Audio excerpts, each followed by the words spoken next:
İran bürokrasisi son anda almış olduğu bir kararla 100 tane bilim insanının Türkiye'ye geçiş iznini hiçbir gerekçe göstermeden iptal etmiş. Muhatabımız Urmiye Üniversitesi yetkililerinin yaşamış olduğu mahcubiyeti burada ifade etmem çok zor.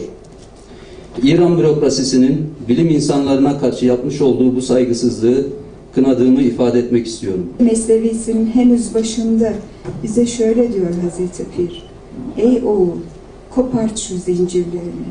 Ne zamana kadar paranın pulun esiri olacaksın? İkinci ayağı burada oluyordu. Bazı teknik sorunlar olmuş.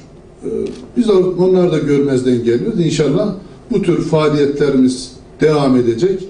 Ancak tabii ki farklı bir heyecanla devam edecekti eğer meslektaşlarımız katılmış olsaydı bu sempozyuma. Çünkü 90'a yakın İranlı meslektaşımız gelecekti. Daha heyecanlı geçecekti. Ama olabilir. Bu uluslararasında bazı sıkıntılar olabiliyor ama bunlar keşke bilim buna kurban edilmeseydi ama yapacak bir şey yok. İnşallah yine kapımız açık. Bundan sonraki buna benzer sempozyumlar, bilimsel çalışmalar, ilişkilerimizi devam ettirmek istiyoruz biz. Öyle bir sorunumuz yok. Hazreti Mevlana her geçen gün yeniden anlaşılıyor. Bu çok önemli bir değer. Bu şu anlama geliyor. Söylemiş olduğu sözler ve daha ilginç bir şey, söylediği her cümle çok önemli. Biz bugün Hazreti Mevlana'yı dolayısıyla Mesnevi'yi yeniden tartışıp anlamak ve hayatımıza geçirmek durumundayız. Sadece biz değil. Mevlana Hazretleri sadece bizim değil, insanlığın ortak değeridir. İnsanlığın ortak vicdanıdır. Bütün insanlığın Hazreti Mevlana'yı yeniden anlaması gerekir diye düşünüyorum.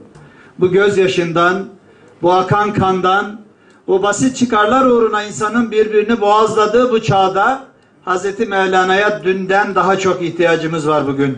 Onun için yapılan bu çalışmalar önemlidir, bilimsel çalışmalar önemlidir. Keşke planlandığı gibi gidebilseydi, yapılabilseydi. Geçen sene biz her şeye rağmen gittik orada Mesnevi sempozyumu yaptık.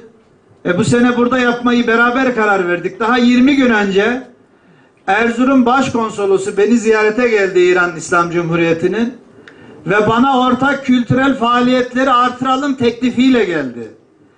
Eğer Hazreti Mevlana'yı, Mesnevi'yi tartışacağımız, konuşacağımız sempozyumu ortak yapamıyorsak hangi kültürel faaliyet ortak yapacağız?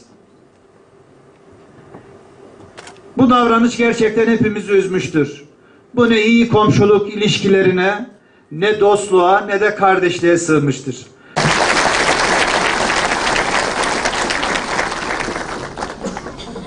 Allah